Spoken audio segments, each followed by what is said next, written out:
फिर आ गई ननद। सोनाली की नई नई शादी हुई थी। उसके बाद सब नया नया सामान था, जिस पर उसकी शादीशुदा ननद की हमेशा नजर रहती थी। उसकी ननद रूपाली काफी मतलबी थी। हमेशा उसकी कोशिश यही रहती थी कि अपने भाई भाभी के यहाँ से कुछ ना कुछ मिल जाए। भाभी, आप मायके से जो अचार लाई थी वो दे दो ना, बहुत ही बढ़िया था। दीदी वो बहुत कम है, आपके लिए मार्केट से लाकर दे दूं कोई सा? नहीं भाभी, मुझे वही चाहिए। आप तो जब वापस जाओगी तब और ले आना। सोनाली का बिल्कुल मन नहीं होता उसे अचार देने का, पर मजबूरन उसे देना पड़ता है, क्योंकि उसे ये भी पता होता है कि अगर वो नहीं देगी तो वो सास से जाकर उसकी बुराई करेगी और लड़ाइयाँ करवाएगी। उसे मजबूरी में देना पड़ता है। अच्छा हाँ भाभी, कल मुझे ना कुछ अच्छा सा खाना है। मौसम भी बहुत अच्छा है, ठंडा ठंडा सा। ऐसा करो ना, कल के लिए दाल बाटी की तैयारी कर लो। पर दीदी कल के लिए तो मैंने बहुत सारे कपड़े भिगो रखे हैं, कल तो फिर बहुत काम हो जाएगा। अरे कपड़े बाद में कर लेना, अब 1-2 दिन में तो मुझे जाना भी है। सोनाली मुंह बंद करके रह जाती है। अगले दिन वो बहुत सारे कपड़े भी धोती है और ननद के लिए दाल बाटी भी बनाती है। रात तक तो वो बिल्कुल थक जाती है। दीदी बस थोड़ा सा किचन साफ करना रह गया है, आप कर दोगे? मैं बिल्कुल थक गई हूँ। अरे भाभी, मैं तो ठंडे पानी में हाथ डाल ही नहीं सकती, मेरी ना उंगलियां सूज जाती हैं। रूपाली सोनाली की बिल्कुल मदद नहीं करती और फोन लेकर बैठ जाती है। आखिरकार सोनाली खुद ही जाती है बचा हुआ काम निपटाने। सोनाली ये सब अपने पति अमन को बताने की कोशिश करती है। देखो, वो मुझसे छोटी है और माँ बाप की सबसे लाडली भी। ये सब तुम्हें ही करना पड़ेगा। सोनाली समझ जाती है कि पति से कुछ भी बोलने का कोई फायदा नहीं है।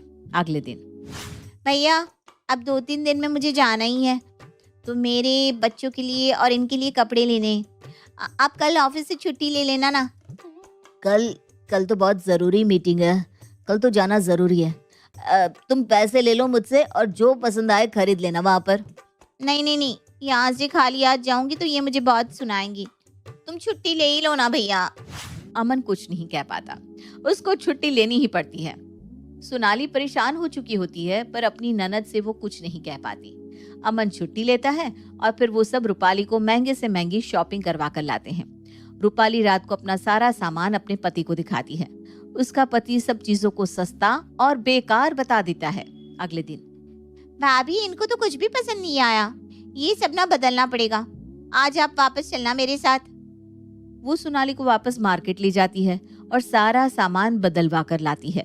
सोनाली बहुत परेशान हो जाती है। ननद को आए हुए अब 1 हफ्ते से भी ज्यादा हो चुका था, पर उसने उसे बहुत परेशान करके रखा था। थक कर सोनाली थोड़ा सा जल्दी सोने चली जाती है। रात को रूपाली उसका दरवाजा खटखटाती है। क्या हुआ? मुझे भूख लगी है। हाँ तो इतना सारा सामान रखा तो है।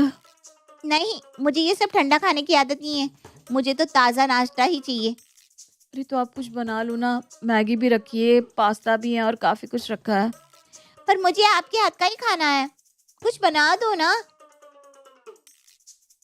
देखो मैं ना बहुत थक गई हूँ। सोनाली, बना दो कुछ इसके लिए। सोनाली कुछ नहीं कह पाती। वो आधी नींद में उठकर अपनी ननद के लिए ताज़ा नाश्ता बनाती है। अरे ये क्या है, इतना अजीब सा स्वाद लग रहा है।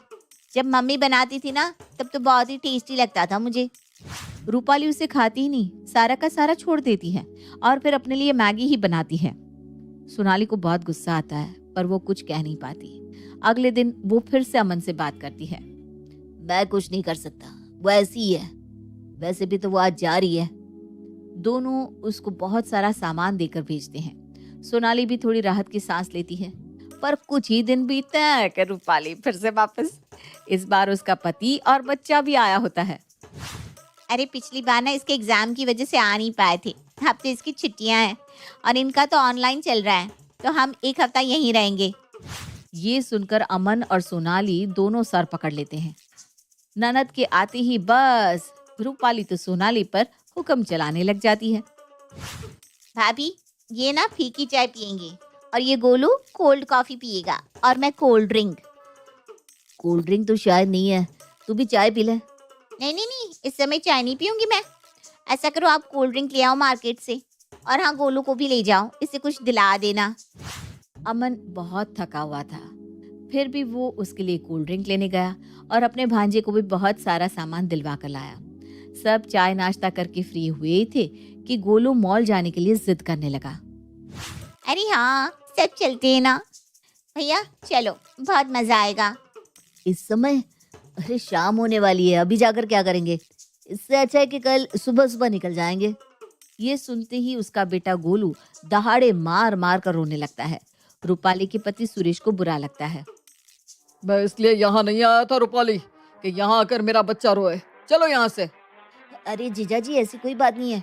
मैं तो इसलिए बोल रहा था कि शाम होने वाली है, जल्दी हमें वापस लौटना पड़ेगा। अमन और सोनाली कुछ नहीं कर पाते। वो उसी समय सबको लेकर मॉल जाते हैं। रूपाली वापस में बहुत सारी शॉपिंग करती है और बहुत खर्चा करवाती है। चलिए सुरेश जी, हम थोड़ा आगे घूमकर आते हैं। अमन अपने जीजा सुरेश को शॉप्स दिखाने लगता है। पीछे पीछे रूपाली भी आ जाती है। दिखाओ दिखाओ, क्या लिया? अरे कुछ नहीं लिया, मुझे कुछ लेना ही नहीं था। हम तो परफ्यूम्स टेस्ट कर रहे थे। हैं परफ्यूम्स? और आपने कुछ नहीं लिया? अमन चलो मुझे दिखाओ कहाँ है शॉप। वो अमन को परफ्यूम्स की शॉप पर ले जाती है और 2-3 महंगे महंगे परफ्यूम्स खरीद लेती है। फिर उसका बच्चा भी जिद करने लगता है। अरे बेटा, इतने छोटे बच्चे परफ्यूम नहीं लगाते हैं, बड़े हो जाओ फिर लगाना। भाभी आप ना इसे कुछ मत कहिए, आपको नहीं दिलाना तो साफ साफ बोल दीजिए। चली जाती हूँ मैं वापस। अरे ऐसा क्या कह दिया उसने? ठीक ही तो कह रही है, तुम बिन बात के बात को बढ़ा रही हो। चलो मैं दिला देता हूँ इसे क्या चाहिए। अमन अपने भांजे के लिए भी एक महंगा सा परफ्यूम खरीदता है। सब रात तक वापस आ जाते हैं और सो जाते हैं। अगले दिन अमन थोड़ा हिसाब करने बैठता है और देखता है कि जब से बहन आई है उसका अच्छा खासा खर्चा हो चुका है। सोनाली देख लेती है कि अमन परेशान है, पर वो अपनी बहन से कुछ बोलेगा नहीं, तो वो सोचती है कि उसे ही कुछ करना पड़ेगा। सुरेश जी सुनिए ना, मुझे बहुत टाइम से एक साड़ी लेनी है, पर वो इन्हें पसंद ही नहीं आ रही और इसलिए दिला भी नहीं रहे। आप चलेंगे मेरे साथ? हाँ हाँ भाभी, चलिए ना।